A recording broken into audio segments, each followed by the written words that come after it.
आज 15 अगस्त है। मैं स्वतंत्रता दिवस की पूरे देशवासियों को बहुत बहुत बधाई और शुभकामनाएं देना चाहता हूं। साथ ही साथ हम उन तमाम महापुरुषों को, सबसे पहले राष्ट्रपिता महात्मा गांधी, जिन्होंने लगातार और उनका साथ देने के लिए तमाम भारत के हर कोने से लोगों ने साथ दिया। राष्ट्रपिता महात्मा गांधी के आह्वान और लगातार क्रांतिकारियों के संघर्ष और अनगिनत लोगों की कुर्बानी के बाद हमें भारत देश आज़ादी और भारत देश को आज़ादी दिलाने में हम सब उन लोगों को याद भी करते हैं और आज के दिन ये संकल्प लेते हैं कि जो सपने स्वतंत्रता सेनानियों ने देखे थे, उन सपनों को पूरा करने के लिए लगातार हम लोग काम करते रहेंगे। जहां हम राष्ट्रपिता महात्मा गांधी जी को याद कर रहे हैं, वहीं भगत सिंह, सुखदेव और तमाम क्रांतिकारियों को भी हम नमन करते हैं। जहां सपने पूरे होने की बात कह रहे हैं हम लोग, वहीं ये भी संकल्प लेते हैं कि जो जो सपने दिखाए गए थे वो जमीन पर उतरे हैं कि नहीं उतरे हैं। जब पीछे मुड़ करके देखते हैं और दुनिया के दूसरे देशों से जब हम तुलना करते हैं, तो भारत को जितना आगे बढ़ना चाहिए था, अभी उतनी रफ्तार और तेजी से नहीं बढ़ा है। हमारे देश की दुनिया में सबसे ज्यादा आबादी है, वहीं हमारे नौजवानों की संख्या भी बड़े पैमाने पर बढ़ी है।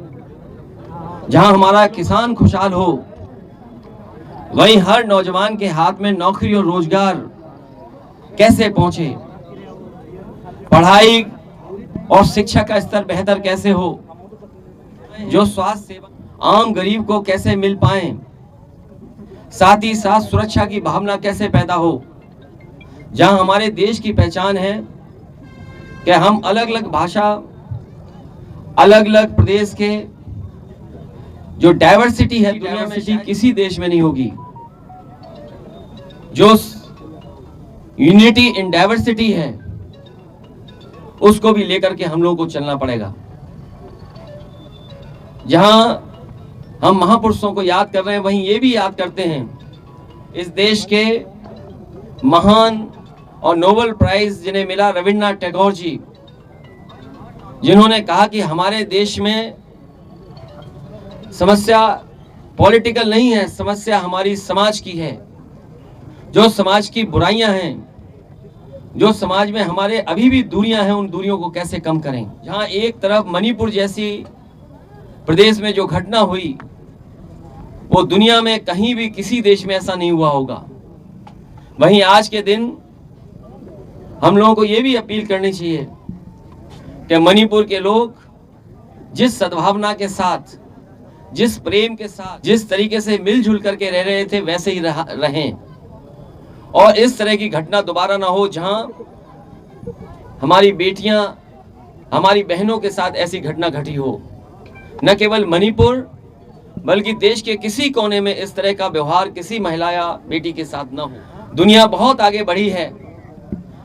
जिस रूप में हमारा देश आजाद हुआ था, जो हमारी सीमाएं थी, जब आजादी हमें मिली थी, वो हमारी सीमाएं सुकड़ी हैं। सरकारें जो भी रही हों, लेकिन कहीं ना कहीं हमारे भारत जो आजाद हुआ था, उस समय जो हमारी सीमाएं थीं, उन सीमाओं को सिकोड़ने का काम पड़ोसी देशों ने किया है।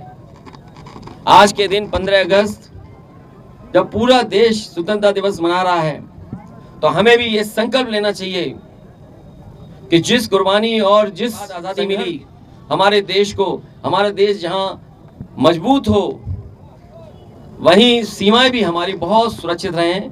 मैं एक बार फिर आपके माध्यम से पूरे देशवासियों को स्वतंत्रता दिवस की बहुत बहुत बधाई देना चाहता हूं। प्रधानमंत्री जी ने संबोधन में कहा है 2014 में सरकार, आज हम 5वें नंबर पे पहुंच गए अर्थव्यवस्था के मामले में।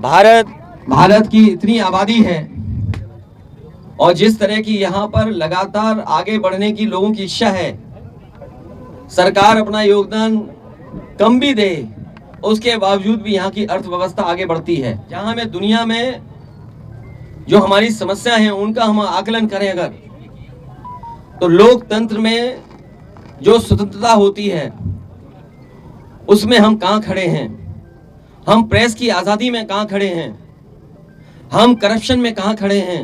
ये कहने को तो ठीक है, हमारा डेमोग्राफिक जो पैटर्न है, कम उम्र के लोग ज़्यादा हैं। जो भारत की आबादी में 40 साल से नीचे वालों की संख्या बहुत है। अगर हमारी संख्या 40 साल से ज़्यादा लोगों की है तो वहीं हमारी जिम्मेदारी भी बड़ी बनती है। नौजवानों के हाथ में नौकरी और रोजगार, और सरकार ऐसी व्यवस्था बनाए जिससे इनके सपने पूरे हो सकें। और लाल किले पे खड़े होकर के अगर किसी सरकार ने ये कहा हो कि हम किसानों की